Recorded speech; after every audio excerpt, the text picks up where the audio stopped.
Before the throne of Israel ever existed, before any crown rested upon a human head, a barren woman's whispered vow in an ancient sanctuary would unlock a prophecy that would echo through the ages. Her prayer would birth not just a son, but a seer who would anoint kings and pronounce their doom. In the shadows of the tabernacle at Shiloh, God was about to speak again, but this time his message would be a warning. Israel stood at a crossroads they didn't yet recognize: remain under divine rule or demand a king like the nations, sealing their fate with their own words. What unfolds in 1 Samuel is nothing short of prophetic destiny colliding with human ambition. A shepherd boy is secretly anointed while the current king still reigns. A giant blasphemes God and falls by a single stone. A friendship is forged that transcends death itself, and a rejected king descends into madness, consulting the forbidden spirits in darkness, only to hear the hour of his destruction pronounced by a voice from beyond the grave. Every battle, every betrayal, every narrow escape was orchestrated by the unseen hand of providence, moving pieces on a cosmic chessboard toward one inevitable conclusion: the establishment of a dynasty that would one day bring forth the ultimate king. This is 1 Samuel, where prophecy becomes history and history becomes prophecy. There was a man named Elkanah who lived in the hill country of Ephraim. He had 2 wives, Peninnah and Hannah. Peninnah had children, but Hannah had none. Every year, Elkanah would take his family up to Shiloh to worship and sacrifice to the Lord at the tabernacle. And every year, the same painful pattern repeated itself. When the day came for Elkanah to sacrifice, he would give portions of meat to Peninnah and all her sons and daughters. But to Hannah he gave a double portion, because he loved her deeply, even though the Lord had closed her womb. This is where the trouble began. As we read in chapter 1, verse 6, her rival used to provoke her grievously to irritate her, because the Lord had closed her womb. Year after year, Peninnah would taunt Hannah, mocking her barrenness, until Hannah would weep and refuse to eat. Elkanah tried to comfort his wife. He asked her in verse 8, "Hannah, why do you weep, and why do you not eat? And why is your heart sad? Am I not more to you than 10 sons?" But his words, however well-meaning, couldn't heal the deep wound of her childlessness. On one of these yearly trips to Shiloh, after they had finished eating and drinking, Hannah rose and went to the tabernacle. Eli the priest was sitting on his seat beside the doorpost of the temple of the Lord. Hannah was in deep anguish. Chapter 1, verse 10 tells us she was deeply distressed and prayed to the Lord and wept bitterly. In her pain she made a vow to God.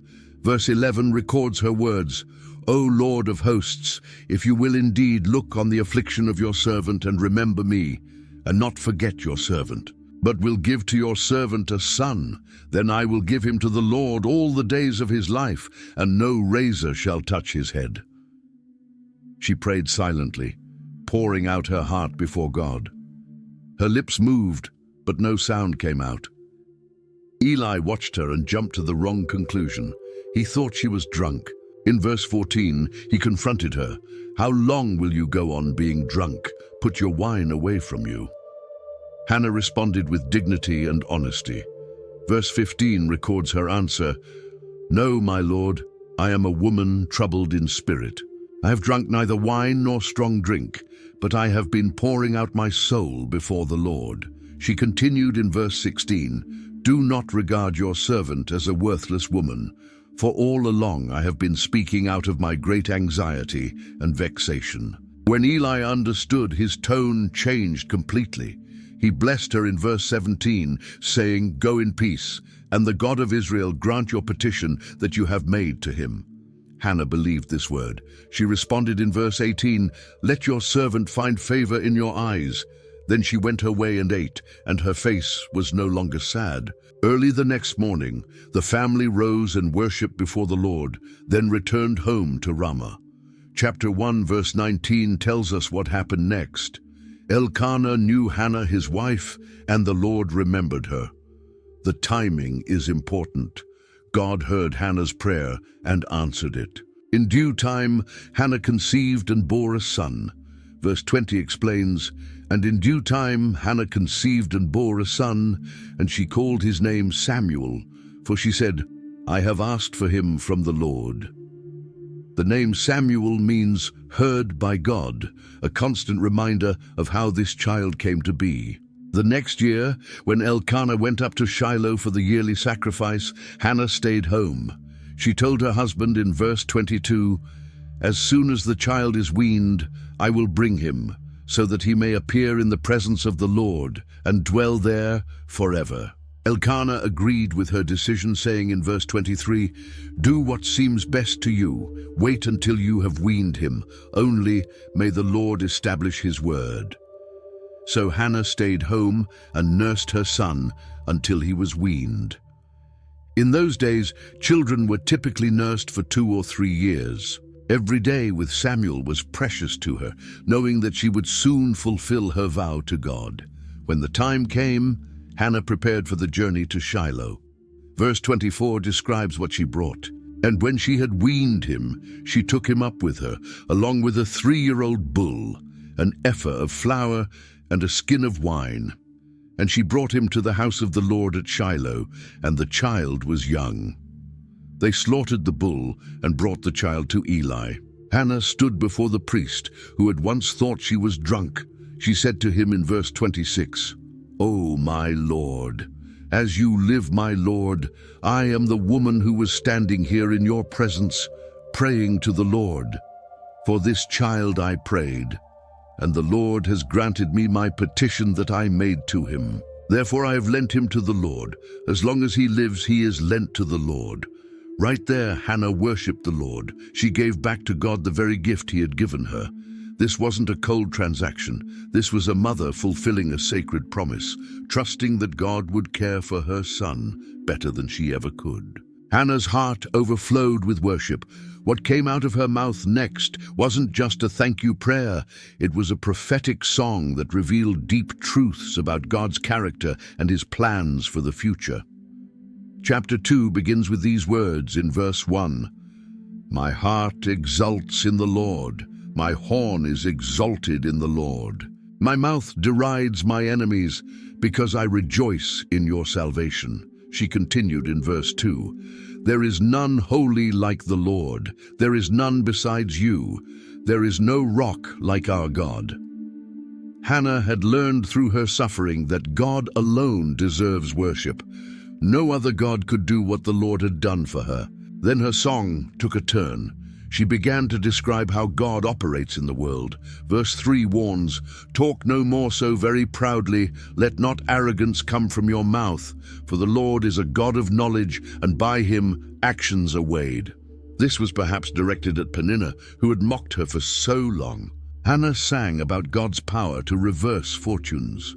Verses 4 and 5 declare, "The bows of the mighty are broken, but the feeble bind on strength. Those who were full have hired themselves out for bread, but those who were hungry have ceased to hunger. The barren has borne 7, but she who has many children is forlorn."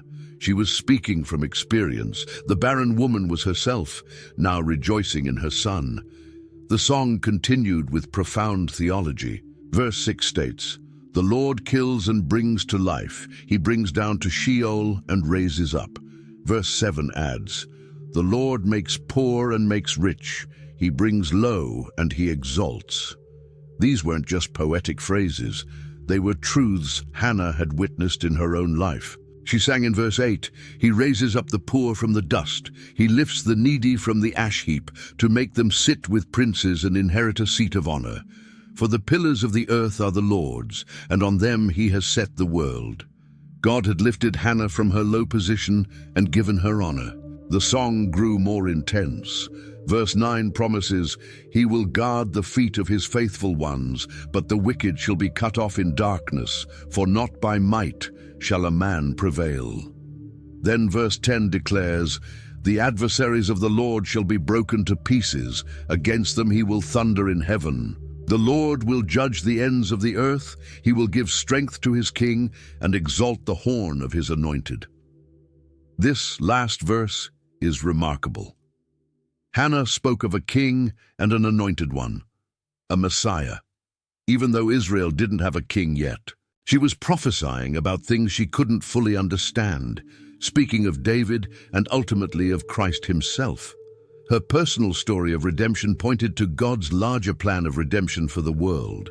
After this, verse 11 simply states, "Then Elkanah went home to Ramah, but the boy was ministering to the Lord in the presence of Eli the priest." Hannah left her son at Shiloh and went home. Samuel's new life had begun. While young Samuel served faithfully at the tabernacle, a dark corruption was growing in Shiloh. Eli had two sons, Hophni and Phinehas, who were priests like their father. But verse 12 tells us plainly, "Now the sons of Eli were worthless men. They did not know the Lord." These weren't just casual sinners. They were priests who actively perverted the worship of God. The text explains their specific crimes. When anyone came to offer a sacrifice, the custom was clear. According to verse 13, the custom of the priests with the people was that when any man offered sacrifice, the priest's servant would come while the meat was boiling with a three-pronged fork in his hand. But Hophni and Phinehas twisted this custom for their own greed. Verse 14 describes how he would thrust it into the pan or kettle or cauldron or pot. All that the fork brought up, the priest would take for himself. They were stealing from the offerings meant for God. Even worse, they demanded the fat portions before they were burned on the altar to the Lord. Verse 15 explains, "Moreover, before the fat was burned, the priest's servant would come and say to the man who was sacrificing, 'Give meat for the priest to roast, for he will not accept boiled meat from you, but only raw.'" When people objected and said they would give the meat after burning the fat to God first, verse 16 records the servant's response, "No, you must give it now, and if not, I will take it by force." This was incredibly serious. Verse 17 declares, "Thus the sin of the young men was very great in the sight of the Lord, for the men treated the offering of the Lord with contempt." They were showing contempt not just for the sacrificial system, but for God himself. Their sins didn't stop there. Verse 22 adds another dimension to their wickedness. Now Eli was very old, and he kept hearing all that his sons were doing to all Israel, and how they lay with the women who were serving at the entrance to the tent of meeting, and that they were committing sexual immorality right at the door of God's house. Eli confronted them, but his rebuke was weak and ineffective. He said in verse 23, "Why do you do such things? For I hear of your evil dealings from all these people." He continued in verse 24, "No, my sons, it is no good report that I hear the people of the Lord spreading abroad." Then he warned them in verse 25, "If someone sins against a man, God will mediate for him. But if someone sins against the Lord, who can intercede for him?" The tragic ending of verse 25 tells us everything. But they would not listen to the voice of their father, for it was the will of the Lord to put them to death. God had decided their fate. Eli's sons had gone too far, and judgment was coming. Meanwhile, verse 26 provides a stark contrast. Now the boy Samuel continued to grow both in stature and in favor with the Lord and also with man. While Hophni and Phinehas descended into wickedness, Samuel was growing in godliness. Samuel was still young, serving under Eli in the tabernacle. Chapter 3 opens with these words in verse 1. "Now the boy Samuel was ministering to the Lord in the presence of Eli, and the word of the Lord was rare in those days. There was no frequent vision." This was a spiritually dark time in Israel's history. God wasn't speaking often, and prophetic revelation was scarce. One night, everything changed. Verse 2 sets the scene. At that time, Eli, whose eyesight had begun to grow dim so that he could not see, was lying down in his own place. Verse 3 continues, "The lamp of God had not yet gone out, and Samuel was lying down in the temple of the Lord, where the ark of God was. It was late at night, in those quiet hours before dawn. Then God called. Verse 4 records, "The Lord called Samuel, and he said, 'Here I am.'" The boy didn't recognize the voice. He assumed it was Eli calling for him, so he ran to the old priest. Verse 5 tells us, "And he ran to Eli and said, 'Here I am, for you called me.' But he said, 'I did not call, lie down again.' So he went and lay down, but God called again." Verse 6 states, "And the Lord called again, 'Samuel.' And Samuel arose and went to Eli and said, 'Here I am, for you called me.' But he said, 'I did not call, my son, lie down again.'" The text adds an important detail in verse 7. "Now Samuel did not yet know the Lord, and the word of the Lord had not yet been revealed to him." Samuel had never experienced direct revelation from God before. When God called the third time, Eli finally understood what was happening. Verse 8 describes the moment. "And the Lord called Samuel again the third time, and he arose and went to Eli and said, 'Here I am, for you called me.' Then Eli perceived that the Lord was calling the boy. Eli gave Samuel crucial instructions in verse 9. "Therefore Eli said to Samuel, 'Go, lie down, and if he calls you, you shall say, Speak, Lord, for your servant hears.' So Samuel went and lay down in his place." The old priest, despite his failures, recognized God's voice and taught the boy how to respond. When God called the fourth time, it was different. Verse 10 records, "And the Lord came and stood, calling as at other times, 'Samuel, Samuel.' And Samuel said, 'Speak, for your servant hears.'" This time the Lord didn't just call from a distance. He came and stood near Samuel. What God said next must have shaken Samuel to his core. The Lord began in verse 11, "Behold, I'm about to do a thing in Israel at which the two ears of everyone who hears it will tingle." Something shocking was coming, something that would make everyone who heard about it recoil in horror. God continued his message in verse 12, "On that day I will fulfill against Eli all that I have spoken concerning his house from beginning to end." The judgment would be complete and final. Then God explained why in verse 13, "And I declare to him that I am about to punish his house forever for the iniquity that he knew, because his sons were blaspheming God, and he did not restrain them." This was the heart of Eli's failure. He knew what his sons were doing. He had heard the reports. He had even confronted them, but he didn't stop them. He didn't remove them from the priesthood. He didn't act with the authority God had given him. And now God was holding him accountable. The pronouncement grew even more severe in verse 14. "Therefore I swear to the house of Eli that the iniquity of Eli's house shall not be atoned for by sacrifice or offering forever." No amount of sacrifices could reverse this judgment. It was final. Samuel lay there until morning, processing this devastating message. Verse 15 tells us, "Samuel lay until morning. Then he opened the doors of the house of the Lord. And Samuel was afraid to tell the vision to Eli." Can you imagine? This young boy had to tell his mentor, the man who had raised him, that God was going to destroy his entire family. But Eli called him the next morning. Verse 16 records, "Then Eli called Samuel and said, 'Samuel, my son.' And he said, 'Here I am.' Eli asked in verse 17, 'What was it that he told you? Do not hide it from me. May God do so to you, and more also if you hide anything from me of all that he told you.'" Samuel couldn't hold it back any longer. Verse 18 states, "So Samuel told him everything and hid nothing from him."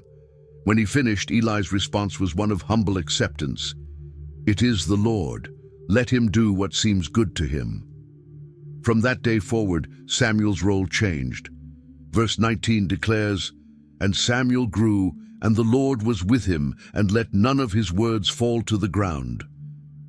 Everything Samuel prophesied came true. Verse 20 confirms, "And all Israel from Dan to Beersheba knew that Samuel was established as a prophet of the Lord." God continued to reveal himself to Samuel at Shiloh, and Samuel's words were made known throughout Israel. The judgment God had promised was about to unfold in the most tragic way possible. Chapter 4 begins with Israel going out to battle against the Philistines. Verse 1 sets the scene, and the word of Samuel came to all Israel. Now Israel went out to battle against the Philistines. They encamped at Ebenezer, and the Philistines encamped at Aphek. The battle went badly for Israel. Verse 2 reports, "The Philistines drew up in line against Israel, and when the battle spread, Israel was defeated before the Philistines, who killed about 4,000 men on the field of battle." The elders gathered to figure out what went wrong. Their conclusion is recorded in verse 3. "Let us bring the ark of the covenant of the Lord here from Shiloh, that it may come among us and save us from the power of our enemies." This was a terrible mistake. They were treating the ark like a magic charm, a good luck object that would guarantee victory. They didn't seek God, they just wanted his power. So they sent to Shiloh, and verse 4 tells us, "The people sent to Shiloh and brought from there the ark of the covenant of the Lord of hosts, who is enthroned on the cherubim. And the two sons of Eli, Hophni and Phinehas, were there with the ark of the covenant of God." The presence of Eli's corrupt sons should have been a warning sign. When the ark arrived in the camp, verse 5 describes the reaction. "As soon as the ark of the covenant of the Lord came into the camp, all Israel gave a mighty shout, so that the earth resounded." They were confident now. They thought victory was certain. Even the Philistines were afraid. Verses 7 and 8 record their panic. "The Philistines were afraid, for they said, 'A god has come into the camp.' And they said, 'Woe to us, for nothing like this has happened before. Woe to us! Who can deliver us from the power of these mighty gods? These are the gods who struck the Egyptians with every sort of plague in the wilderness.'" But then the Philistine commanders rallied their troops. Verse 9 captures their determination. "Take courage and be men, O Philistines, lest you become slaves to the Hebrews as they have been to you. Be men and fight." And fight they did. The result was catastrophic. Verse 10 records the disaster. "So the Philistines fought, and Israel was defeated, and they fled every man to his home. And there was a very great slaughter, for 30,000 foot soldiers of Israel fell. But the worst was yet to come." Verse 11 delivers the crushing blow. "And the ark of God was captured, and the two sons of Eli, Hophni and Phinehas, died." A man from the tribe of Benjamin ran from the battle with his clothes torn and dirt on his head, signs of mourning and disaster. He arrived in Shiloh that same day. Verse 13 describes what he found. When he arrived, Eli was sitting on his seat by the road watching, for his heart trembled for the ark of God. Eli was 98 years old and blind, but he heard the commotion. When the messenger told the city what had happened, verse 13 says, "All the city cried out." Eli heard the outcry and asked what it meant. The man rushed to Eli and told him everything. Verse 17 records his report. "He who brought the news answered and said, 'Israel has fled before the Philistines, and there has also been a great defeat among the people. Your two sons also, Hophni and Phinehas, are dead, and the ark of God has been captured.'" The moment Eli heard about the ark, something broke inside him. Verse 18 describes his death. "As soon as he mentioned the ark of God, Eli fell over backward from his seat by the side of the gate, and his neck was broken and he died, for the man was old and heavy. He had judged Israel 40 years. Even more tragedy followed. Eli's daughter-in-law, the wife of Phinehas, was pregnant and near her time to give birth. When she heard the news about the ark and the deaths of her father-in-law and husband, she went into labor. Verse 19 tells us, "And when she heard the news that the ark of God was captured, and that her father-in-law and her husband were dead, she bowed and gave birth, for her pains came upon her." She was dying in childbirth. The women attending her tried to encourage her, saying in verse 20, "Do not be afraid, for you have borne a son." But she didn't answer or pay attention. Instead, verse 21 records her final words. She named the child Ichabod, saying, "The glory has departed from Israel, because the ark of God had been captured, and because of her father-in-law and her husband." The name Ichabod means no glory, or where is the glory? She said it again as she died, according to verse 22. And she said, "The glory has departed from Israel, for the ark of God has been captured." With those words, she breathed her last. The house of Eli had fallen, just as God had promised. The ark's time among the Philistines was a disaster for them. Chapter 5 describes how they placed the ark in the temple of their god Dagon in Ashdod. The next morning, they found Dagon fallen on his face before the ark. They set him back up, but the following morning was worse. Verse 4 reports, "But when they rose early on the next morning, behold, Dagon had fallen face downward on the ground before the ark of the Lord, and the head of Dagon and both his hands were lying cut off on the threshold. Only the trunk of Dagon was left to him. Then God struck the people of Ashdod with tumors." Verse 6 states, "The hand of the Lord was heavy against the people of Ashdod, and he terrified and afflicted them with tumors, both Ashdod and its territory." They decided to send the ark to another city, but the same thing happened there. They sent it to Ekron, and the people cried out in verse 10, "They have brought around to us the ark of the God of Israel to kill us and our people." After 7 months of plagues, the Philistines had enough. Chapter 6 describes how their priests and diviners devised a plan to return the ark. They made golden images of their tumors and of the mice that were ravaging their land as a guilt offering. They placed the ark on a new cart, pulled by 2 milk cows that had never been yoked, whose calves were kept at home. If the cows went toward Israelite territory instead of back to their calves, the Philistines would know that Israel's God had caused their suffering. The cows went straight toward Beth Shemesh in Israel, lowing as they went, but never turning aside. The people of Beth Shemesh rejoiced when they saw the ark. They offered the cows as a burnt offering to the Lord. But some men looked inside the ark, which was forbidden. Verse 19 records God's judgment. "And he struck some of the men of Beth Shemesh, because they looked upon the ark of the Lord. He struck 70 men of them, and the people mourned because the Lord had struck the people with a great blow."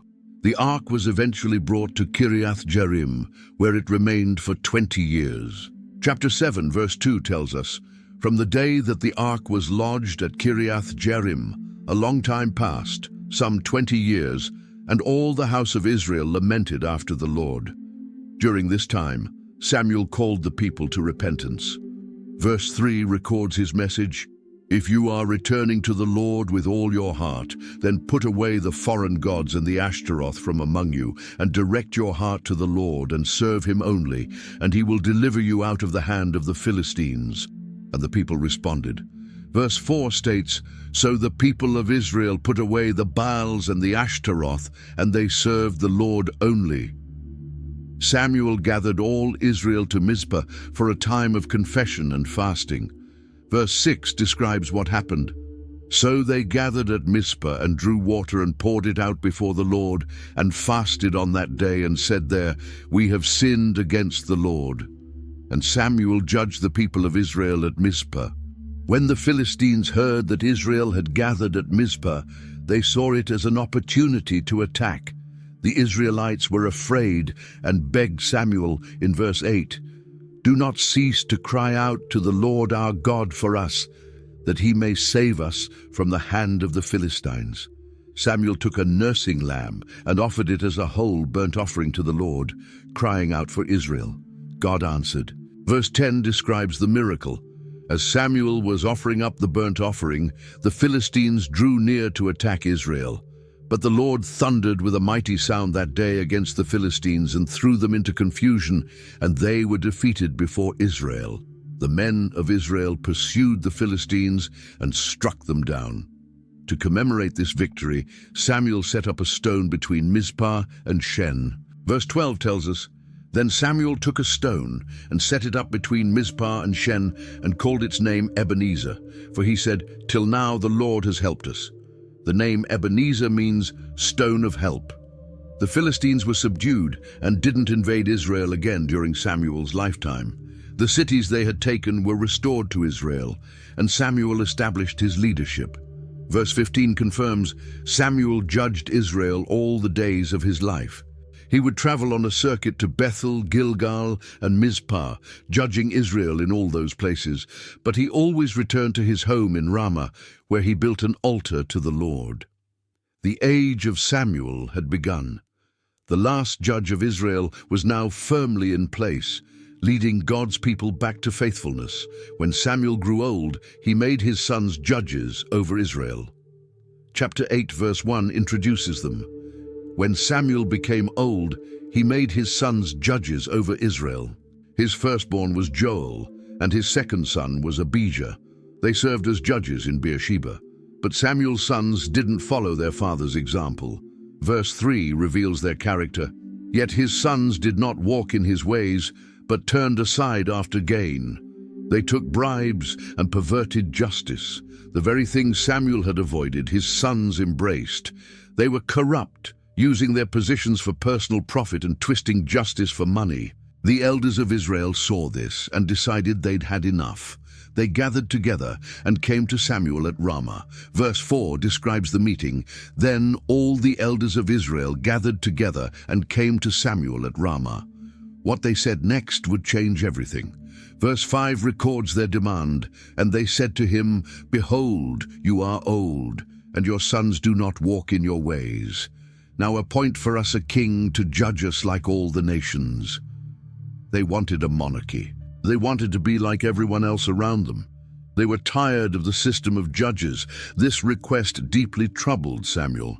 Verse 6 tells us, "But the thing displeased Samuel when they said, 'Give us a king to judge us.' And Samuel prayed to the Lord."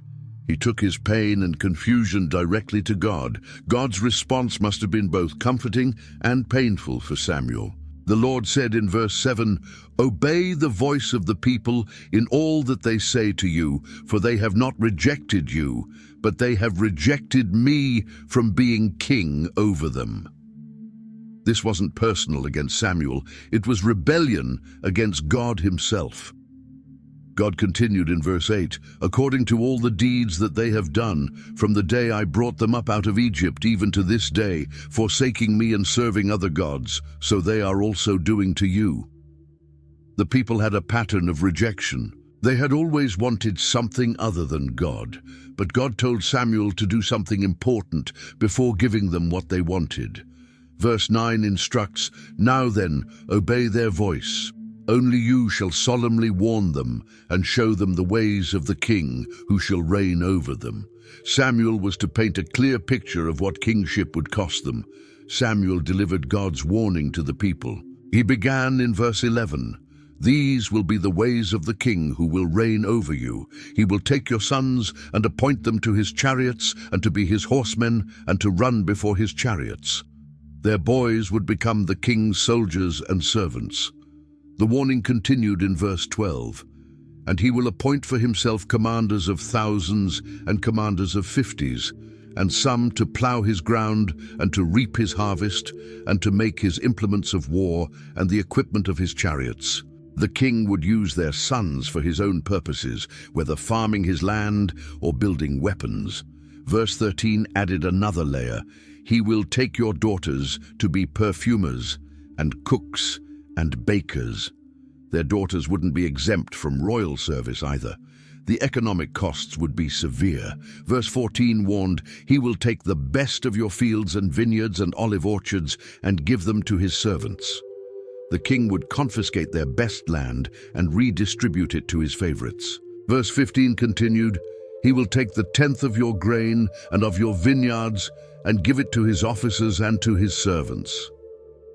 A 10% tax on their produce would go to support the king's court. Even their servants and animals wouldn't be safe. Verse 16 stated, "He will take your male servants and female servants and the best of your young men and your donkeys and put them to his work."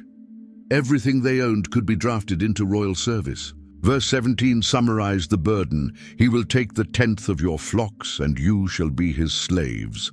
They would lose their freedom and become servants of the king they were demanding. Samuel's final warning came in verse 18.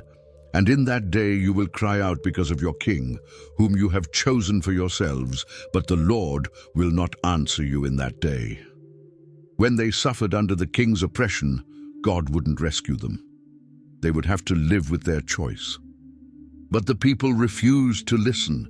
Verse 19 records their stubborn response. But the people refused to obey the voice of Samuel.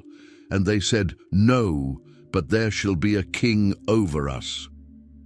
They wanted what they wanted regardless of the consequences. They explained their reasoning in verse 20, that we also may be like all the nations, and that our king may judge us and go out before us and fight our battles. They wanted to blend in with the nations around them. They wanted a visible warrior king to lead them into battle. Samuel reported all this back to God. Verse 22 gives God's final instruction. And the Lord said to Samuel, "Obey their voice and make them a king." Samuel then said to the men of Israel, "Go every man to his city." God would give them what they asked for, even though it would bring them pain. There was a man from the tribe of Benjamin whose name was Kish. Chapter 9, verse 1 describes him. There was a man of Benjamin whose name was Kish, the son of Abiel, son of Zeror, son of Bechorath, son of Aphiah, a Benjaminite, a man of wealth. He was a wealthy and prominent man. Kish had a son named Saul. Verse 2 gives us our first glimpse of him. And he had a son whose name was Saul, a handsome young man. There was not a man among the people of Israel more handsome than he. From his shoulders upward, he was taller than any of the people. Saul was physically impressive, tall, handsome, commanding in appearance. One day, Kish's donkeys wandered off and got lost. He told Saul in verse 3, "Take one of the young men with you and arise, go and look for the donkeys." It was a simple errand.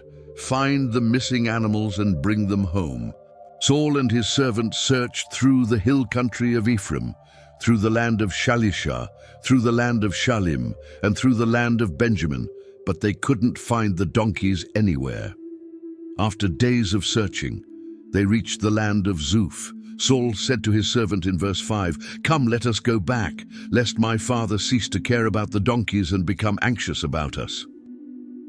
But the servant had an idea. Verse 6 records his suggestion, "Behold, there is a man of God in this city, and he is a man who is held in honor. All that he says comes true. So now let us go there. Perhaps he can tell us the way we should go." He was talking about Samuel, though the text doesn't name him yet. Saul raised a practical concern in verse 7. "But if we go, what can we bring the man? For the bread in our sacks is gone, and there is no present to bring to the man of God. What do we have?" It was customary to bring a gift when consulting a prophet. The servant solved that problem too. Verse 8 says, "The servant answered Saul again, 'Here, I have with me 1/4 of a shekel of silver, and I will give it to the man of God to tell us our way.'" He had a small amount of silver, enough for a modest gift. What Saul didn't know was that God had already prepared Samuel for this meeting. Verse 15 reveals, "Now the day before Saul came, the Lord had revealed to Samuel." God told him in verse 16, "Tomorrow, about this time, I will send to you a man from the land of Benjamin, and you shall anoint him to be prince over my people Israel. He shall save my people from the hand of the Philistines, for I have seen my people because their cry has come to me." When Samuel saw Saul approaching, God confirmed it. Verse 17 states, "When Samuel saw Saul, the Lord told him, 'Here is the man of whom I spoke to you. He it is who shall restrain my people.'" Or, this was the moment. The first king of Israel was walking toward Samuel, not knowing his destiny. Saul approached Samuel at the gate and asked in verse 18, "Tell me, where is the house of the seer?" He had no idea he was speaking to the man he was looking for. Samuel revealed himself and gave Saul astonishing news. Verse 19 records his words, I am the seer. Go up before me to the high place, for today you shall eat with me, and in the morning I will let you go, and will tell you all that is on your mind." Then he added the news about the donkeys in verse 20. "As for your donkeys that were lost 3 days ago, do not set your mind on them, for they have been found." But Samuel wasn't finished. He said something that must have shocked Saul. "And for whom is all that is desirable in Israel? Is it not for you and for all your father's house?" He was hinting at kingship, suggesting that Saul was the one Israel desired. Saul's response showed humility and confusion. Verse 21 records his answer. "Am I not a Benjaminite, from the least of the tribes of Israel? And is not my clan the humblest of all the clans of the tribe of Benjamin? Why then have you spoken to me in this way?" Benjamin was the smallest tribe, and Saul's family wasn't prominent within it. He couldn't understand why Samuel would say such things. Samuel took Saul and his servant to the hall, where about 30 people were gathered for the sacrifice. He gave Saul the place of honor and instructed the cook in verse 23, "Bring the portion I gave you, of which I said to you, put it aside." A special piece of meat had been reserved specifically for Saul. The next morning at the break of dawn, Samuel called to Saul. As they were going down to the edge of the city, Samuel said to Saul in verse 27, "Tell the servant to pass on before us, and when he has passed on, stop here yourself for a while, that I may make known to you the word of God." This was it. Samuel was about to reveal Saul's destiny. What happened next was private and sacred. Chapter 10 opens with these words in verse 1. "Then Samuel took a flask of oil and poured it on his head and kissed him and said, 'Has not the Lord anointed you to be prince over his people Israel? And you shall reign over the people of the Lord, and you will save them from the hand of their surrounding enemies.'" Samuel anointed Saul with oil, marking him as God's chosen king. But Samuel didn't stop there. He gave Saul specific signs to confirm this anointing was real. The third sign would be the most dramatic. Samuel explained in verse 5, "After that you shall come to Gibeath Elohim, where there is a garrison of the Philistines. And there, as soon as you come to the city, you will meet a group of prophets coming down from the high place with harp, tambourine, flute, and lyre before them, prophesying." Then came the promise that would transform Saul. Verse 6 declared, "Then the Spirit of the Lord will rush upon you, and you will prophesy with them and be turned into another man." The Holy Spirit would come upon him powerfully, and he would be changed at the core of his being. Samuel gave him final instructions in verse 7. "Now when these signs meet you, do what your hand finds to do, for God is with you." Everything happened exactly as Samuel said. Verse 9 confirms, when he turned his back to leave Samuel, God gave him another heart. And all these signs came to pass that day. God changed Saul's heart, and every prophetic sign occurred just as predicted. When Saul and his servant came to Gibeah, the group of prophets met them. Verse 10 describes what happened. When they came to Gibeah, behold, a group of prophets met him, and the Spirit of God rushed upon him, and he prophesied among them. The Spirit of God came on him with power, just as Samuel had promised. The people who knew Saul were shocked. Verse 11 captures their reaction. "And when all who knew him previously saw how he prophesied with the prophets, the people said to one another, 'What has come over the son of Kish? Is Saul also among the prophets?'" They couldn't believe what they were seeing. This became a proverb in Israel, as verse 12 concludes, "Therefore it became a proverb, 'Is Saul also among the prophets?'" When Saul finished prophesying, his uncle asked where they had been. Verse 14 records the conversation. "And Saul's uncle said to him and to his servant, 'Where did you go?' And he said, 'To seek the donkeys. And when we saw they were not to be found, we went to Samuel.'" The uncle pressed for more information, but Saul kept the most important part secret. Verse 16 records his answer, "And Saul said to his uncle, He told us plainly that the donkeys had been found. But about the matter of the kingship, of which Samuel had spoken, he did not tell him anything. Saul wasn't ready to reveal his anointing yet. Samuel called all the people together at Mizpah. He began by reminding them of what God had done. Verse 18 records his words. Thus says the Lord, the God of Israel, I brought up Israel out of Egypt, and I delivered you from the hand of the Egyptians and from the hand of all the kingdoms that were oppressing you. But then Samuel confronted them. Verse 19 continues, But today you have rejected your God, who saves you from all your calamities and your distresses, and you have said to him, Set a king over us. Now therefore present yourselves before the Lord by your tribes and by your thousands. The selection process began. Samuel brought the tribes near, and verse 20 tells us, the tribe of Benjamin was taken by Lot. They narrowed it down further. Verse 21 states, He brought the tribe of Benjamin nearby its clans, and the clan of the Matrites was taken by Lot, and Saul the son of Kish was taken by Lot. Saul had been publicly selected, but there was a problem. Verse 21 concludes, But when they sought him, he could not be found. And where was their new king? They asked the Lord, and verse 22 gives God's answer. So they inquired again of the Lord, Is there a man still to come? And the Lord said, Behold, he has hidden himself among the baggage. Saul was hiding among the supplies. The people ran and brought him out. Verse 23 describes the scene. Then they ran and took him from there. And when he stood among the people, he was taller than any of the people from his shoulders upward. Samuel presented him to everyone. Verse 24 records the moment. And Samuel said to all the people, Do you see him whom the Lord has chosen? There is none like him among all the people. And all the people shouted, Long live the king. Samuel then explained the rights and duties of kingship. Verse 25 tells us, Then Samuel told the people the rights and duties of the kingship, and he wrote them in a book and laid it up before the Lord. Then Samuel sent all the people away, each one to his home. Saul also went home. Verse 26 adds, Saul also went to his home at Gibeah, and with him went men of valor whose hearts God had touched. God had prepared supporters, but not everyone accepted Saul.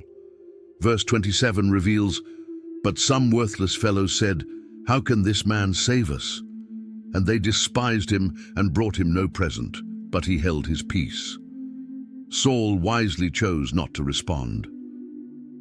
About a month later, a crisis arose. Chapter 11, verse 1 describes the threat. Then Nahash the Ammonite went up and besieged Jabesh-Gilead, and all the men of Jabesh said to Nahash, Make a treaty with us, and we will serve you. But Nahash's terms were brutal. Verse 2 records his response. But Nahash the Ammonite said to them, On this condition I will make a treaty with you, that I gouge out all your right eyes, and thus bring disgrace on all Israel. He wanted to humiliate the entire nation. The elders asked for 7 days to send for help. Messengers came to Gibeah and told the people. Verse 4 describes, When the messengers came to Gibeah of Saul, they reported the matter in the ears of the people, and all the people wept aloud. Saul was coming in from the field when he heard about the weeping. When he learned the news, verse 6 records, And the Spirit of God rushed upon Saul when he heard these words, and his anger was greatly kindled. Saul acted decisively. Verse 7 describes his dramatic call to arms. He took a yoke of oxen and cut them in pieces and sent them throughout all the territory of Israel by the hand of messengers, saying, Whoever does not come out after Saul and Samuel, so shall it be done to his oxen. Then the dread of the Lord fell upon the people, and they came out as one man. The response was massive. Verse 8 counts the troops. When he mustered them at Bezek, the people of Israel were 300,000, and the men of Judah 30,000.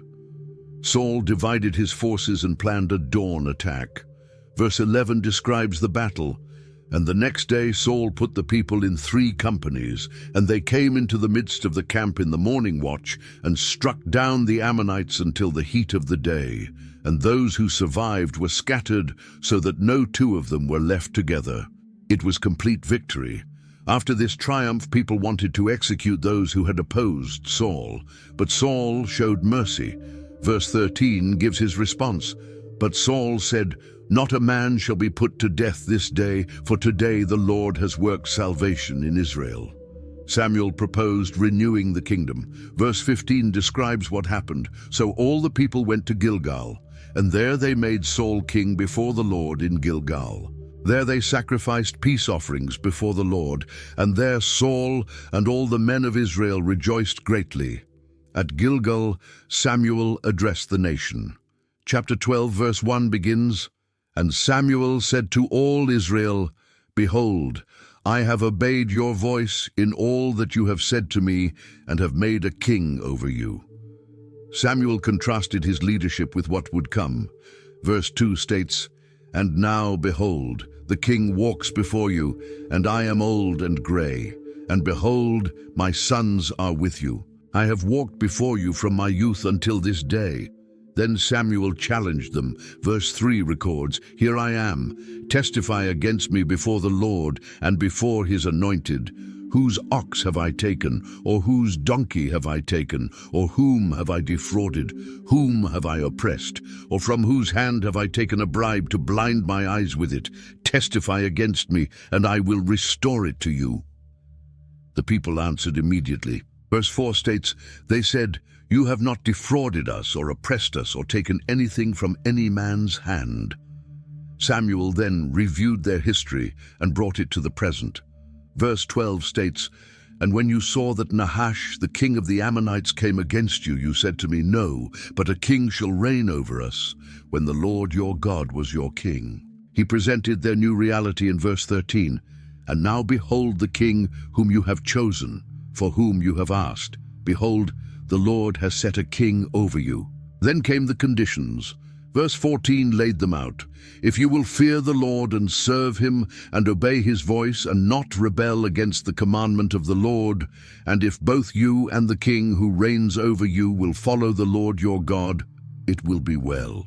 Verse 15 gave the alternative, "But if you will not obey the voice of the Lord, but rebel against the commandment of the Lord, then the hand of the Lord will be against you and your king." To drive home his point, Samuel called on God for a sign. Verse 17 states, "Is it not wheat harvest today? I will call upon the Lord, that he may send thunder and rain, and you shall know and see that your wickedness is great, which you have done in the sight of the Lord, in asking for yourselves a king." Verse 18 describes what happened. "So Samuel called upon the Lord, and the Lord sent thunder and rain that day, and all the people greatly feared the Lord and Samuel. They cried out to Samuel in verse 19, "Pray for your servants to the Lord your God, that we may not die, for we have added to all our sins this evil, to ask for ourselves a king." Samuel reassured them, but also challenged them. Verse 20 begins, "And Samuel said to the people, Do not be afraid. You have done all this evil. Yet do not turn aside from following the Lord, but serve the Lord with all your heart." He gave them hope in verse 22, "For the Lord will not forsake his people for his great name's sake, because it has pleased the Lord to make you a people for himself." His final words came in verse 25, "But if you still do wickedly, you shall be swept away, both you and your king." Jonathan struck down a Philistine garrison. Chapter 13, verse 3 tells us, Jonathan defeated the garrison of the Philistines that was at Geba, and the Philistines heard of it. This provoked the Philistines. Verse 5 describes their response. "And the Philistines mustered to fight with Israel 30,000 chariots and 6,000 horsemen and troops, like the sand on the seashore in multitude." When Israel saw this, fear took over. Verse 6 records, "When the men of Israel saw that they were in trouble, for the people were hard-pressed, the people hid themselves in caves and in holes and in rocks and in tombs and in cisterns." Saul was at Gilgal. Verse 8 explains, "He waited 7 days, the time appointed by Samuel. But Samuel did not come to Gilgal, and the people were scattering from him." Saul made a disastrous decision. Verse 9 records, "So Saul said, 'Bring the burnt offering here to me, and the peace offerings.' And he offered the burnt offering." The timing was terrible. Verse 10 states, "As soon as he had finished offering the burnt offering, behold, Samuel came." Samuel asked what Saul had done. Verse 11 records Saul's explanation. Samuel said, "What have you done?" And Saul said, "When I saw that the people were scattering from me, and that you did not come within the days appointed, and that the Philistines had mustered at Michmash." He continued in verse 12, "I said, 'Now the Philistines will come down against me at Gilgal, and I have not sought the favor of the Lord.' So I forced myself and offered the burnt offering." Samuel's response was devastating. Verse 13 records, "And Samuel said to Saul, 'You have done foolishly. You have not kept the command of the Lord your God, with which he commanded you. For then the Lord would have established your kingdom over Israel forever.'" The pronouncement continued in verse 14, "But now your kingdom shall not continue. The Lord has sought out a man after his own heart, and the Lord has commanded him to be prince over his people, because you have not kept what the Lord commanded you." Sometime later, Samuel came to Saul with a command. Chapter 15, verse 1 begins, "And Samuel said to Saul, 'The Lord sent me to anoint you king over his people Israel. Now therefore listen to the words of the Lord.'" Verse 2 gives the context, "Thus says the Lord of hosts, I have noted what Amalek did to Israel in opposing them on the way when they came up out of Egypt." The command was clear. Verse 3 states, "Now go and strike Amalek and devote to destruction all that they have. Do not spare them, but kill both man and woman, child and infant, ox and sheep, camel and donkey." Saul won the battle, but didn't fully obey. Verse 9 reveals, "But Saul and the people spared Agag and the best of the sheep and of the oxen and of the fattened calves and the lambs and all that was good, and would not utterly destroy them." God's response came to Samuel. Verse 10 records, "The word of the Lord came to Samuel, 'I regret that I have made Saul king, for he has turned back from following me and has not performed my commandments.'" When Samuel found Saul, the king greeted him cheerfully. Verse 13 records, "And Samuel came to Saul, and Saul said to him, 'Blessed be you to the Lord. I have performed the commandment of the Lord.'" Samuel challenged him. Verse 14 asks, "And Samuel said, 'What then is this bleating of the sheep in my ears, and the lowing of the oxen that I hear?'" Saul blamed the people. Verse 15 gives his excuse. Saul said, "They have brought them from the Amalekites, for the people spared the best of the sheep and of the oxen to sacrifice to the Lord your God, and the rest we have devoted to destruction." Samuel delivered one of Scripture's most famous statements. Verse 22 proclaims, "And Samuel said, 'Has the Lord as great delight in burnt offerings and sacrifices as in obeying the voice of the Lord? Behold, to obey is better than sacrifice, and to listen than the fat of rams.'" Then Samuel pronounced the verdict. Verse 23 declares, "For rebellion is as the sin of divination, and presumption is as iniquity and idolatry. Because you have rejected the word of the Lord, he has also rejected you from being king." After rejecting Saul, the Lord spoke to Samuel. Chapter 16, verse 1, records God's words. "The Lord said to Samuel, 'How long will you grieve over Saul, since I have rejected him from being king over Israel? Fill your horn with oil and go. I will send you to Jesse the Bethlehemite, for I have provided for myself a king among his sons.'" Samuel was afraid. Verse 2 reveals his concern. "And Samuel said, 'How can I go? If Saul hears it, he will kill me.' And the Lord said, 'Take a heifer with you and say, I have come to sacrifice to the Lord.'" God gave Samuel a cover for his mission. Samuel did what the Lord commanded and came to Bethlehem. When they arrived, Samuel saw Jesse's eldest son, Eliab. Verse 6 records Samuel's first impression. When they came, he looked on Eliab and thought, "Surely the Lord's anointed is before him." But God corrected him immediately. Verse 7 states, "But the Lord said to Samuel, Do not look on his appearance or on the height of his stature, because I have rejected him. For the Lord sees not as man sees. Man looks on the outward appearance, but the Lord looks on the heart."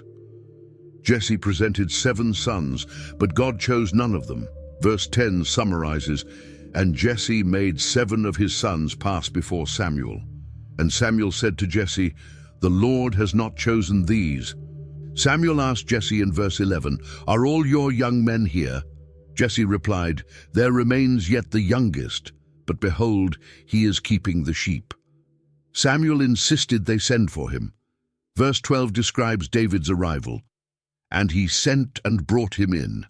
Now he was ruddy and had beautiful eyes and was handsome. And the Lord said, Arise, anoint him, for this is he." Samuel acted immediately. Verse 13 records the anointing. Then Samuel took the horn of oil and anointed him in the midst of his brothers, and the Spirit of the Lord rushed upon David from that day forward. The contrast with Saul was stark. Verse 14 reveals, "Now the Spirit of the Lord departed from Saul, and a harmful spirit from the Lord tormented him." Saul's servants noticed his torment. Verse 15 describes their observation. "And Saul's servants said to him, Behold, now a harmful spirit from God is tormenting you." They offered a solution in verse 16. "Let our Lord now command your servants who are before you to seek out a man who is skillful in playing the lyre, and when the harmful spirit from God is upon you, he will play it, and you will be well." One of the young men recommended David. Verse 18 states, "One of the young men answered, Behold, I have seen a son of Jesse the Bethlehemite, who is skillful in playing, a man of valor, a man of war, prudent in speech, and a man of good presence, and the Lord is with him."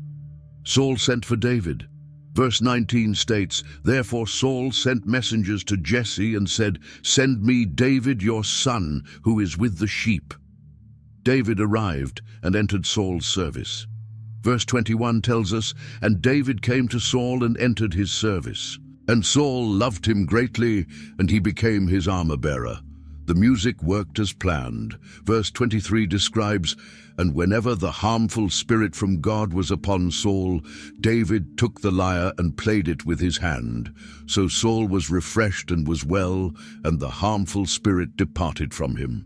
The Philistines gathered their armies for battle. Chapter 17, verse 1 sets the scene. Now the Philistines gathered their armies for battle. A champion came out from the Philistine camp. Verse 4 introduces him. "And there came out from the camp of the Philistines a champion named Goliath of Gath, whose height was 6 cubits and a span." Verses 5 through 7 describe his armor in detail.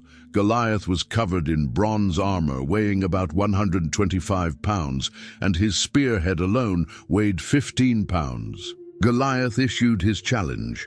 Verse 8 records, "He stood and shouted to the ranks of Israel, Why have you come out to draw up for battle?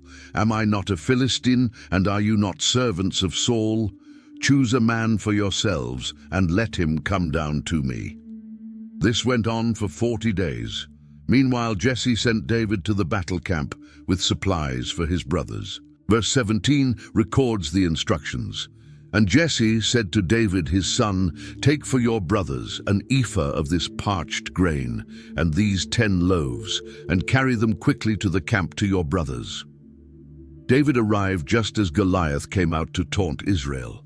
Verse 23 tells us, "As he talked with them, behold, the champion, the Philistine of Gath, Goliath by name, came up out of the ranks of the Philistines and spoke the same words as before. And David heard him." David asked those around him in verse 26, "For who is this uncircumcised Philistine, that he should defy the armies of the living God?" Word reached Saul, and he sent for David. David volunteered in verse 32. And David said to Saul, "Let no man's heart fail because of him. Your servant will go and fight with this Philistine." Saul tried to discourage him, but David testified about killing lions and bears. Verse 37 records David's confidence. "The Lord who delivered me from the paw of the lion and from the paw of the bear will deliver me from the hand of this Philistine." Saul tried to give David his armor, but David couldn't move in it. Instead, verse 40 tells us, "Then he took his staff in his hand and chose 5 smooth stones from the brook and put them in his shepherd's pouch. His sling was in his hand, and he approached the Philistine." Goliath mocked David. Verse 44 records his threat. "The Philistine said to David, 'Come to me, and I will give your flesh to the birds of the air and to the beasts of the field.'" David's response was fearless. Verse 45 declares, "Then David said to the Philistine, 'You come to me with a sword and with a spear and with a javelin, but I come to you in the name of the Lord of hosts, the God of the armies of Israel, whom you have defied.'" He continued in verse 47, "And that all this assembly may know that the Lord saves not with sword and spear, for the battle is the Lord's, and he will give you into our hand." David ran toward the giant. Verse 49 records the moment of victory. "And David put his hand in his bag and took out a stone and slung it and struck the Philistine on his forehead. The stone sank into his forehead, and he fell on his face to the ground." Verse 51 describes what came next. "Then David ran and stood over the Philistine, and took his sword, and drew it out of its sheath, and killed him, and cut off his head with it. When the Philistines saw that their champion was dead, they fled."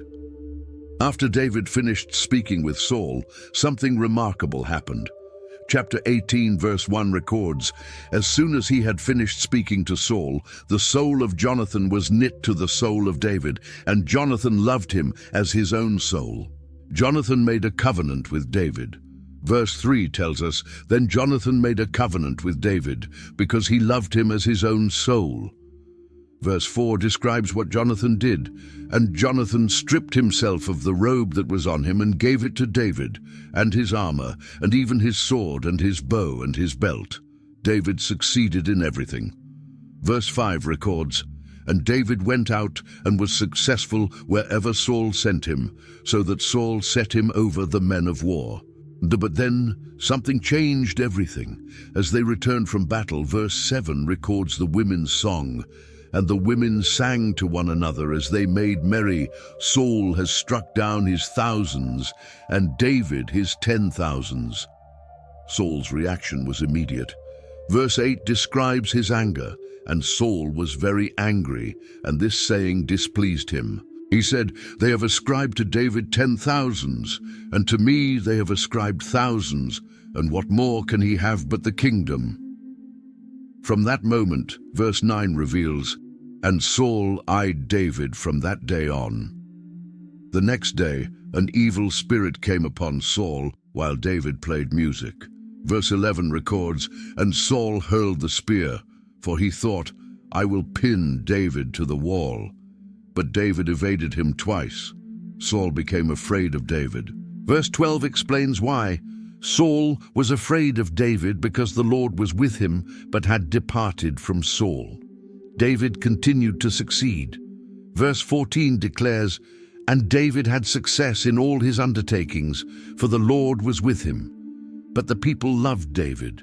Verse 16 records, "But all Israel and Judah loved David, for he went out and came in before them." Saul's younger daughter loved David. Verse 20 reveals, "Now Saul's daughter Michal loved David. And they told Saul, and the thing pleased him." Saul saw an opportunity. Saul thought in verse 21, "Let me give her to him, that she may be a snare for him, and that the hand of the Philistines may be against him." David felt unworthy. Verse 23 captures his response. "And David said, 'Does it seem to you a little thing to become the king's son-in-law, since I am a poor man and have no reputation?'" Saul set a deadly bride price. Verse 25 records, "Then Saul said, 'Thus shall you say to David, The king desires no bride price except 100 foreskins of the Philistines, that he may be avenged of the king's enemies. For Saul thought to make David fall by the hand of the Philistines. But David exceeded the requirement. Verse 27 records, David arose and went, along with his men, and killed 200 of the Philistines.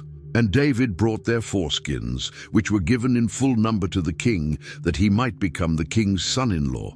And Saul gave him his daughter Michal for a wife. The result increased Saul's fear. Verse 29 describes, Saul was even more afraid of David. So Saul was David's enemy continually, yet David kept succeeding. Verse 30 states, Then the princes of the Philistines came out to battle, and as often as they came out, David had more success than all the servants of Saul, so that his name was highly esteemed. Saul's hatred intensified. Chapter 19, verse 1 reveals, And Saul spoke to Jonathan his son, and to all his servants that they should kill David. But Jonathan warned David, and spoke to Saul on David's behalf. Verse 6 records Saul's oath, And Saul listened to the voice of Jonathan. Saul swore, As the Lord lives, he shall not be put to death. But when war broke out again and David had more success, the evil spirit returned. Verse 10 states, And Saul sought to pin David to the wall with the spear, but he eluded Saul, so that he struck the spear into the wall, and David fled and escaped that night. Saul sent messengers to David's house to kill him, but Michal warned her husband. Verse 11 records, But Michal, David's wife, told him, If you do not escape with your life tonight, tomorrow you will be killed. Michal helped David escape through a window. Verse 12 tells us, So Michal let David down through the window, and he fled away and escaped. Then Michal created a deception. Verse 13 describes, Michal took an image and laid it on the bed and put a pillow of goat's hair at its head and covered it with the clothes. And when Saul's messengers came, verse 14 records Michal's response. And when Saul sent messengers to take David, she said, He is sick. When the messengers entered, they discovered the deception. Verse 16 tells us, And when the messengers came in, behold, the image was in the bed, with the pillow of goat's hair at its head. David fled to Samuel at Ramah. Verse 18 states, Now David fled and escaped, and he came to Samuel at Ramah and told him all that Saul had done to him. David found Jonathan. Chapter 20, verse 1 records his desperate question. Then David fled from Naioth in Ramah and came and said before Jonathan, What have I done? What is my guilt? And what is my sin before your father, that he seeks my life? Jonathan didn't believe his father would kill David without telling him. But David knew better. Verse 3 records, But David vowed again, saying, Your father knows well that I have found favor in your eyes. And he thinks, Do not let Jonathan know this, lest he be grieved. But truly, as the Lord lives and as your soul lives, there is but a step between me and death. Jonathan committed himself. Verse 4 states, Then Jonathan said to David, Whatever you say, I will do for you. David proposed a test using the new moon feast. His absence would reveal Saul's intentions. Jonathan made a solemn promise in verse 13. But should it please my father to do you harm, the Lord do so to Jonathan, and more also if I do not disclose it to you and send you away, that you may go in safety. They agreed on a signal using arrows. The feast came. On the second day, Saul noticed David was missing. Verse 27 records, But on the second day, the day after the new moon, David's place was empty. And Saul said to Jonathan his son, Why has the son of Jesse not come to the meal, either yesterday or today? Jonathan gave the excuse they had planned. Saul's anger exploded. Verse 30 records his rage. Then Saul's anger was kindled against Jonathan, and he said to him, You son of a perverse, rebellious woman, do I not know that you have chosen the son of Jesse to your own shame? He continued in verse 31, For as long as the son of Jesse lives on the earth, neither you nor your kingdom shall be established. Therefore send and bring him to me, for he shall surely die. When Jonathan defended David, verse 33 states, "But Saul hurled his spear at him to strike him." Saul tried to kill his own son. The next morning, Jonathan went to the field and gave the signal. David emerged from hiding. Verse 41 describes their farewell. "And as soon as the boy had gone, David rose from beside the stone heap and fell on his face to the ground and bowed 3 times. And they kissed one another and wept with one another, David weeping the most." Jonathan spoke his final words in verse 42. "Then Jonathan said to David, 'Go in peace, because we have sworn both of us in the name of the Lord, saying, The Lord shall be between me and you, and between my offspring and your offspring forever.'" David went to Nob and received help from Ahimelech the priest. Chapter 21 describes how David received holy bread and Goliath's sword. One of Saul's servants, Doeg the Edomite, witnessed this.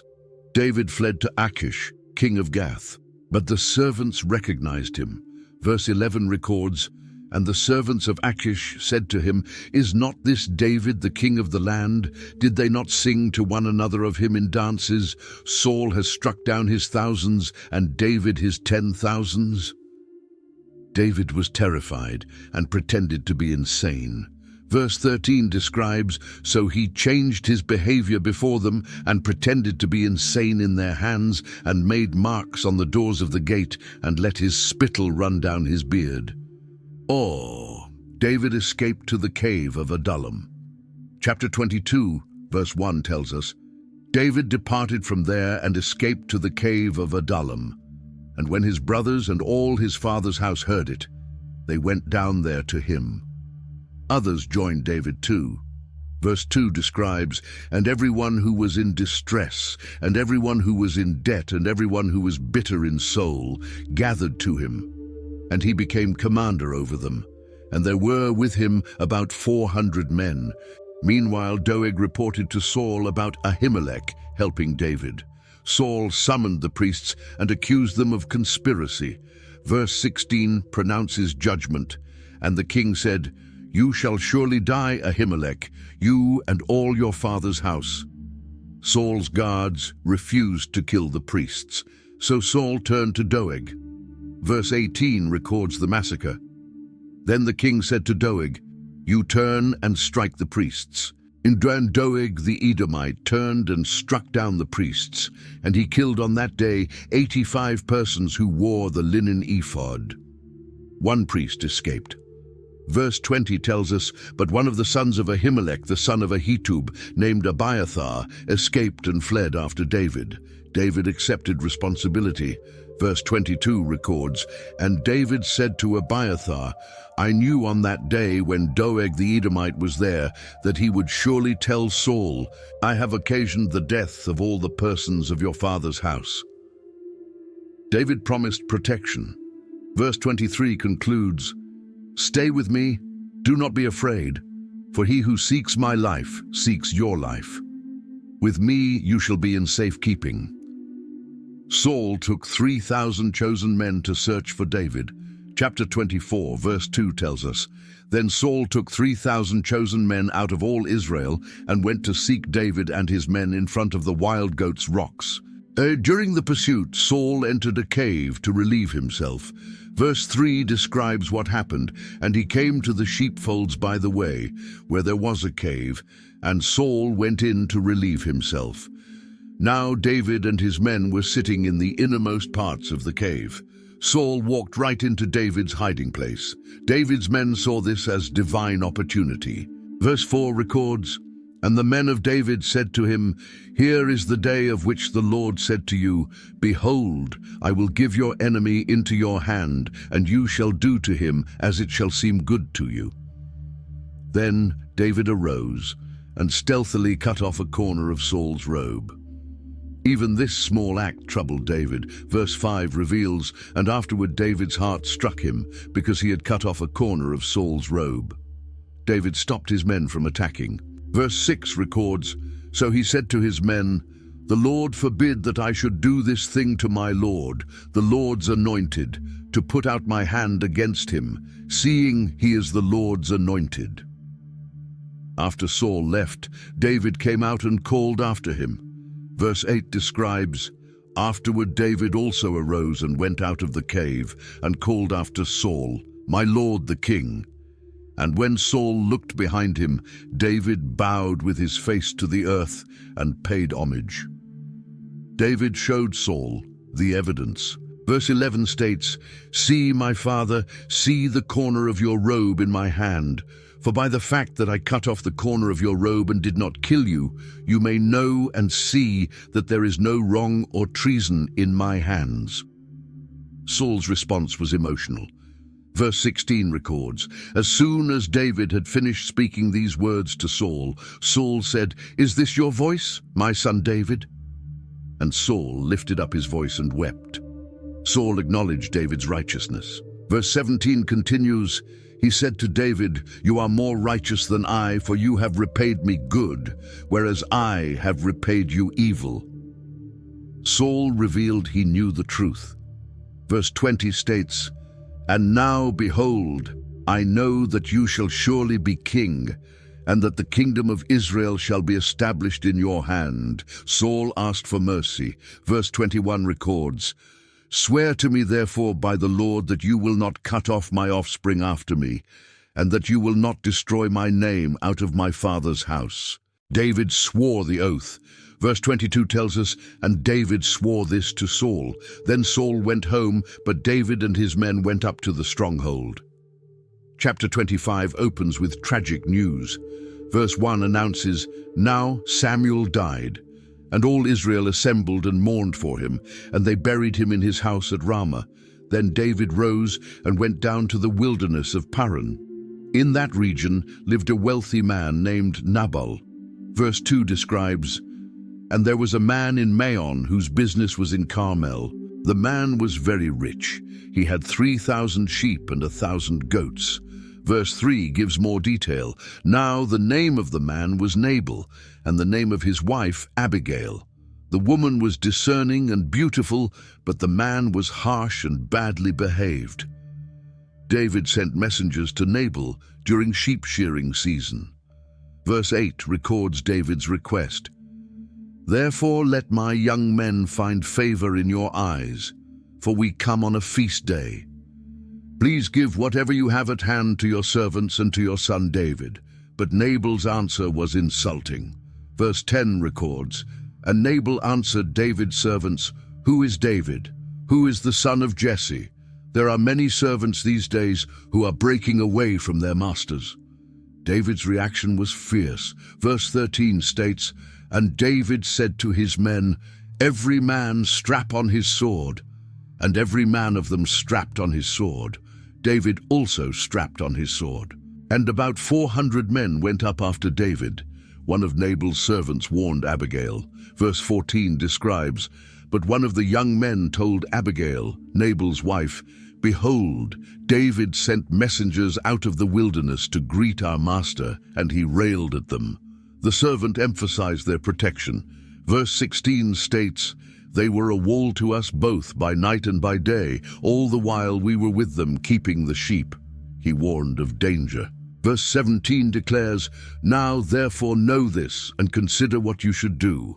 For harm is determined against our master and against all his house, and he is such a worthless man that one cannot speak to him." Abigail acted quickly. Verse 18 describes, "Then Abigail made haste and took 200 loaves and 2 skins of wine, and 5 sheep already prepared, and 5 seahs of parched grain, and 100 clusters of raisins, and 200 cakes of figs, and laid them on donkeys." She didn't tell Nabal. Verse 19 tells us, "And she said to her young men, 'Go on before me. Behold, I come after you.' But she did not tell her husband Nabal." When Abigail saw David, she quickly dismounted. Verse 23 tells us, "When Abigail saw David, she hurried and got down from the donkey and fell before David on her face and bowed to the ground." Abigail took responsibility. Verse 24 records, "She fell at his feet and said, 'On me alone, my lord, be the guilt. Please let your servant speak in your ears, and hear the words of your servant.'" She urged David not to focus on Nabal. Verse 25 continues, "Let not my Lord regard this worthless fellow Nabal, for as his name is, so is he. Nabal is his name, and folly is with him." Abigail pointed out God's intervention. Verse 26 states, "Now then, my Lord, as the Lord lives and as your soul lives, because the Lord has restrained you from blood guilt and from saving with your own hand, now then let your enemies and those who seek to do evil to my Lord be as Nabal." She prophesied about David's future. Verse 28 continues, "Please forgive the trespass of your servant, for the Lord will certainly make my Lord a sure house, because my Lord is fighting the battles of the Lord." Abigail warned David about unnecessary guilt. Verse 31 states, "My Lord shall not have this as a cause of grief or pangs of conscience for having shed blood without cause, or for my Lord working salvation himself." David recognized wisdom in her words. Verse 32 records, "And David said to Abigail, 'Blessed be the Lord, the God of Israel, who sent you this day to meet me.'" David blessed Abigail. Verse 33 continues, "Blessed be your discretion, and blessed be you who have kept me this day from blood guilt and from working salvation with my own hand." David accepted her gifts. Verse 35 tells us, "Then David received from her hand what she had brought him, and he said to her, 'Go up in peace to your house. See, I have obeyed your voice, and I have granted your petition.'" Abigail returned to find Nabal feasting. Verse 36 describes, "And Abigail came to Nabal, and behold, he was holding a feast in his house, like the feast of a king. And Nabal's heart was merry within him, for he was very drunk. The next morning she told him everything." Verse 37 records, "In the morning, when the wine had gone out of Nabal, his wife told him these things, and his heart died within him, and he became as a stone." 10 days later, God struck Nabal. Verse 38 states, "And about 10 days later, the Lord struck Nabal, and he died." When David heard, he praised God. Verse 39 records, "When David heard that Nabal was dead, he said, 'Blessed be the Lord who has avenged the insult I received at the hand of Nabal, and has kept back his servant from wrongdoing. The Lord has returned the evil of Nabal on his own head.' Then David sent and spoke to Abigail to take her as his wife. Abigail responded with humility. Verse 41 records, "And she rose and bowed with her face to the ground and said, 'Behold, your handmaid is a servant to wash the feet of the servants of my Lord.' She quickly prepared to go. Verse 42 describes, "And Abigail hurried and rose and mounted a donkey, and her 5 young women attended her. She followed the messengers of David and became his wife." The Ziphites betrayed David's location again. Chapter 26, verse 1 records, "Then the Ziphites came to Saul at Gibeah, saying, 'Is not David hiding himself on the hill of Hachilah, which is on the east of Jeshimon?' Saul gathered an army." Verse 2 tells us, "So Saul arose and went down to the wilderness of Ziph with 3,000 chosen men of Israel to seek David in the wilderness of Ziph." David learned of Saul's pursuit and went to scout the camp. Verse 5 describes, "Then David rose and came to the place where Saul had encamped. And David saw the place where Saul lay, with Abner the son of Ner, the commander of his army. David asked for a volunteer." Verse 6 records, "Then David said to Ahimelech the Hittite, and to Joab's brother Abishai, the son of Zeruiah, 'Who will go down with me into the camp to Saul?' And Abishai said, 'I will go down with you.' They infiltrated the camp at night. Verse 7 tells us, "So David and Abishai went to the army by night, and there lay Saul, sleeping within the encampment with his spear stuck in the ground at his head, and Abner and the army lay around him." Abishai asked permission to kill Saul. Verse 8 records, "Then Abishai said to David, 'God has given your enemy into your hand this day. Now please let me pin him to the earth with one stroke of the spear, and I will not strike him twice.' But David refused. Verse 9 states, But David said to Abishai, "Do not destroy him, for who can put out his hand against the Lord's anointed and be guiltless?"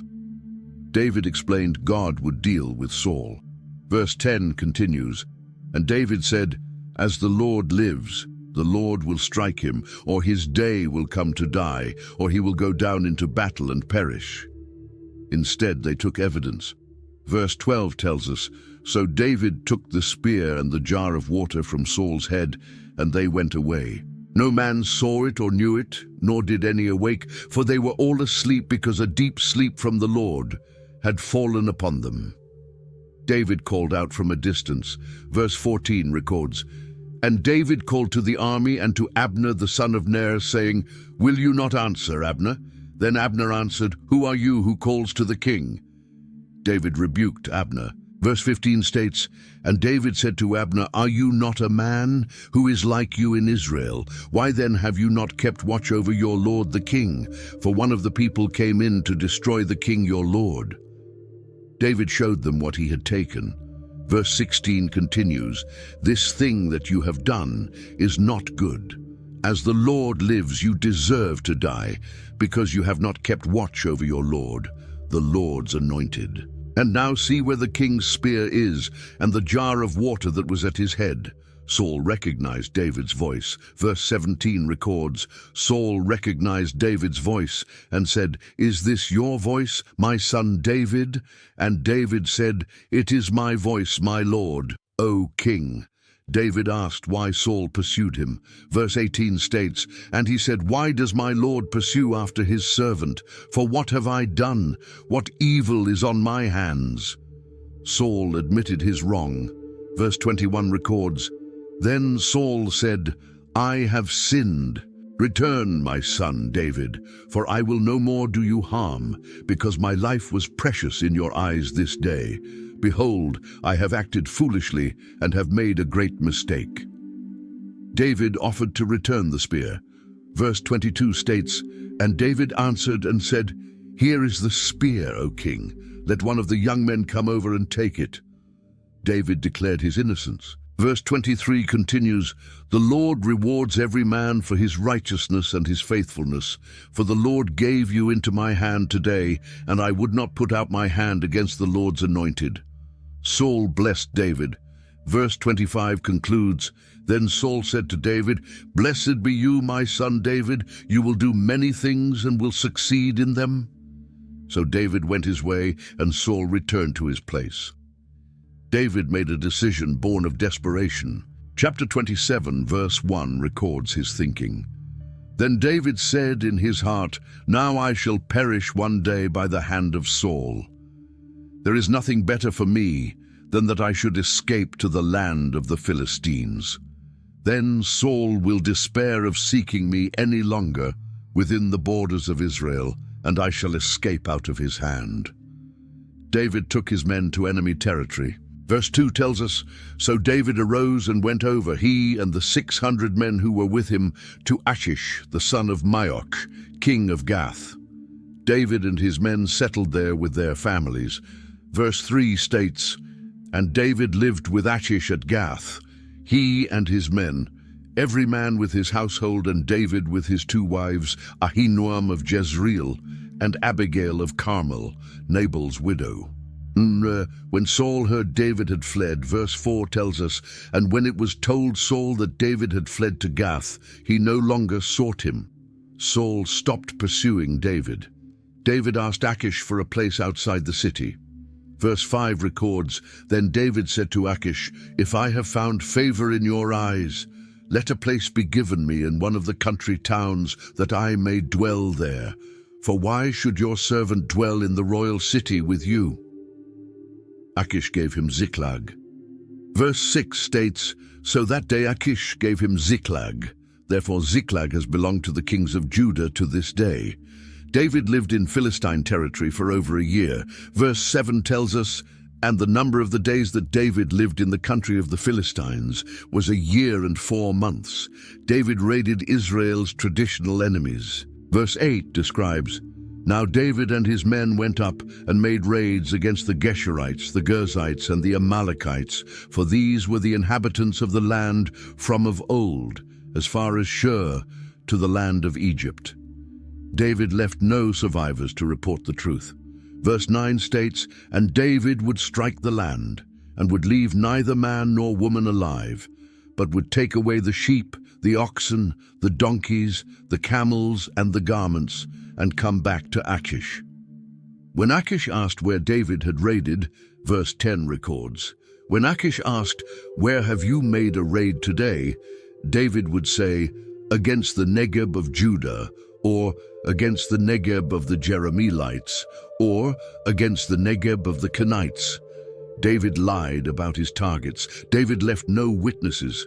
Verse 11 explains, "And David would leave neither man nor woman alive to bring news to Gath, thinking, lest they should tell about us and say, 'So David has done.'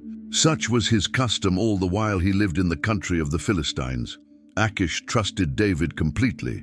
Verse 12 concludes, "And Achish trusted David, thinking, he has made himself an utter stench to his people Israel, therefore he shall always be my servant."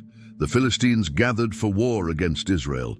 Chapter 28 verse 1 describes, "In those days the Philistines gathered their forces for war to fight against Israel. And Achish said to David, 'Understand that you and your men are to go out with me in the army.' David gave an ambiguous answer. Verse 2 records, "David said to Achish, 'Very well, you shall know what your servant can do.' And Achish said to David, 'Very well, I will make you my bodyguard for life.'"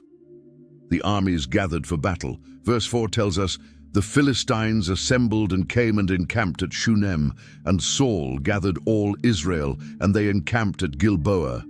Whoa! When Saul saw the Philistine army, fear seized him. Verse 5 states, "When Saul saw the army of the Philistines, he was afraid, and his heart trembled greatly." Saul tried to inquire of the Lord. Verse 6 reveals, "And when Saul inquired of the Lord did not answer him, either by dreams or by Urim or by prophets." God was silent. In desperation, Saul sought a medium. Verse 7 records, "Then Saul said to his servants, 'Seek out for me a woman who is a medium, that I may go to her and inquire of her.' And his servants said to him, 'Behold, there is a medium at Endor.' Saul disguised himself and went at night." Verse 8 describes, "So Saul disguised himself and put on other garments, and went he and 2 men with him.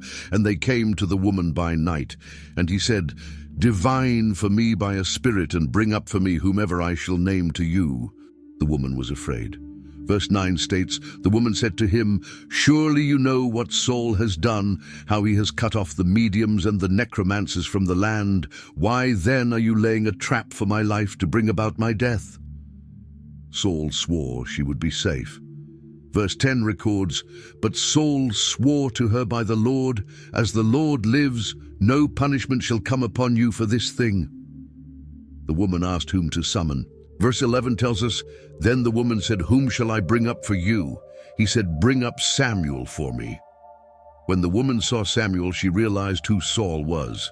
Verse 12 describes, "When the woman saw Samuel, she cried out with a loud voice. And the woman said to Saul, 'Why have you deceived me? You are Saul.' Saul told her not to be afraid. Verse 13 records, "The king said to her, 'Do not be afraid. What do you see?' And the woman said to Saul, 'I see a god coming up out of the earth.' Saul asked what he looked like. Verse 14 states, "He said to her, 'What is his appearance?' And she said, 'An old man is coming up, and he is wrapped in a robe.' And Saul knew that it was Samuel, and he bowed with his face to the ground and paid homage." Samuel asked why Saul had disturbed him. Verse 15 records, "Then Samuel said to Saul, 'Why have you disturbed me by bringing me up?' Saul answered, 'I am in great distress, for the Philistines are warring against me, and God has turned away from me and answers me no more, either by prophets or by dreams. Therefore I have summoned you to tell me what I shall do." Samuel rebuked Saul. Verse 16 states, "And Samuel said, 'Why then do you ask me, since the Lord has turned from you and become your enemy?'" Samuel reminded Saul of God's judgment. Verse 17 continues, "The Lord has done to you as he spoke by me, for the Lord has torn the kingdom out of your hand and given it to your neighbor David." Samuel explained why. Verse 18 states, "Because you did not obey the voice of the Lord and did not carry out his fierce wrath against Amalek, therefore the Lord has done this thing to you this day." Then came the devastating prophecy. Verse 19 declares, "Moreover, the Lord will give Israel also with you into the hand of the Philistines, and tomorrow you and your sons shall be with me. The Lord will give the army of Israel also into the hand of the Philistines." Saul collapsed in terror. Verse 20 describes, "Then Saul fell at once full length on the ground, filled with fear because of the words of Samuel, and there was no strength in him, for he had eaten nothing all day and all night." The Philistine lords gathered with their armies. Chapter 29 verse 1 tells us, "Now the Philistines had gathered all their forces at Aphek, and the Israelites were encamped by the spring that is in Jezreel. The Philistine lords saw David and his men." Verse 3 records, "The commanders of the Philistines said, 'What are these Hebrews doing here?' And Achish said to the commanders of the Philistines, 'Is this not David, the servant of Saul, king of Israel, who has been with me now for days and years, and since he deserted to me, I have found no fault in him to this day?' But the commanders were angry." Verse 4 states, "But the commanders of the Philistines were angry with him. And the commanders of the Philistines said to him, 'Send the man back, that he may return to the place to which you have assigned him. He shall not go down with us to battle, lest in the battle he become an adversary to us. For how could this fellow reconcile himself to his Lord? Would it not be with the heads of the men here?'" They remembered the song about David. Verse 5 continues, "Is not this David, of whom they sing to one another in dances? Saul has struck down his thousands, and David his 10,000s. Achish called David and dismissed him." Verse 6 records, "Then Achish called David and said to him, 'As the Lord lives, you have been honest, and to me it seems right that you should march out and in with me in the campaign. For I have found nothing wrong in you from the day of your coming to me to this day. Nevertheless, the lords do not approve of you.'" Achish told David to leave peacefully. Verse 7 states, "So go back now, and go peaceably, that you may not displease the lords of the Philistines." David protested, maintaining his cover. Verse 8 records, "And David said to Achish, 'But what have I done? What have you found in your servant from the day I entered your service until now, that I may not go and fight against the enemies of my lord the king?' Achish insisted David return. Verse 10 tells us, "Now then rise early in the morning with the servants of your lord who came with you, and start early in the morning, and depart as soon as you have light." David and his men left early. Verse 11 concludes, "So David set out with his men early in the morning to return to the land of the Philistines, but the Philistines went up to Jezreel. When David returned to Ziklag, he found disaster." Chapter 30, verse 1 describes, "Now when David and his men came to Ziklag on the third day, the Amalekites had made a raid against the Negeb and against Ziklag. They had overcome Ziklag and burned it with fire. The Amalekites had taken everyone captive." Verse 2 states, "And had taken captive the women and all who were in it, both small and great. They killed no one, but carried them off and went their way. David and his men found the city destroyed." Verse 3 tells us, "And when David and his men came to the city, they found it burned with fire, and their wives and sons and daughters taken captive. They wept until exhausted." Verse 4 describes, "Then David and the people who were with him raised their voices and wept until they had no more strength to weep." David's 2 wives had been captured. Verse 5 states, "David's 2 wives also had been taken captive, Ahinoam of Jezreel and Abigail, the widow of Nabal of Carmel." David's men turned against him. Verse 6 reveals, "And David was greatly distressed, for the people spoke of stoning him, because all the people were bitter in soul, each for his sons and daughters. But David strengthened himself in the Lord his God." David pursued the Amalekites and defeated them, recovering everything. Meanwhile, the battle with the Philistines went badly for Israel. Chapter 31, verse 1 describes the disaster. "Now the Philistines were fighting against Israel, and the men of Israel fled before the Philistines and fell slain on Mount Gilboa." The Philistines focused on Saul and his sons. Verse 2 records, "And the Philistines overtook Saul and his sons, and the Philistines struck down Jonathan and Abinadab and Malchishua, the sons of Saul." Saul was critically wounded. Verse 3 states, "The battle pressed hard against Saul, and the archers found him, and he was badly wounded by the archers. Saul asked his armor-bearer to kill him." Verse 4 records, "Then Saul said to his armor-bearer, 'Draw your sword and thrust me through with it, lest these uncircumcised come and thrust me through and mistreat me.' But his armor-bearer would not, for he feared greatly. Saul killed himself." Verse 4 continues, "Therefore Saul took his own sword and fell upon it. The armor-bearer followed Saul in death." Verse 5 states, "And when his armor-bearer saw that Saul was dead, he also fell upon his sword and died with him." Verse 6 summarizes, "Thus Saul died, and his 3 sons and his armor-bearer and all his men on the same day together."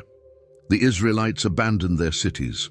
Verse 7 describes, "And when the men of Israel who were on the other side of the valley and those beyond the Jordan saw that the men of Israel had fled and that Saul and his sons were dead, they abandoned their cities and fled, and the Philistines came and lived in them.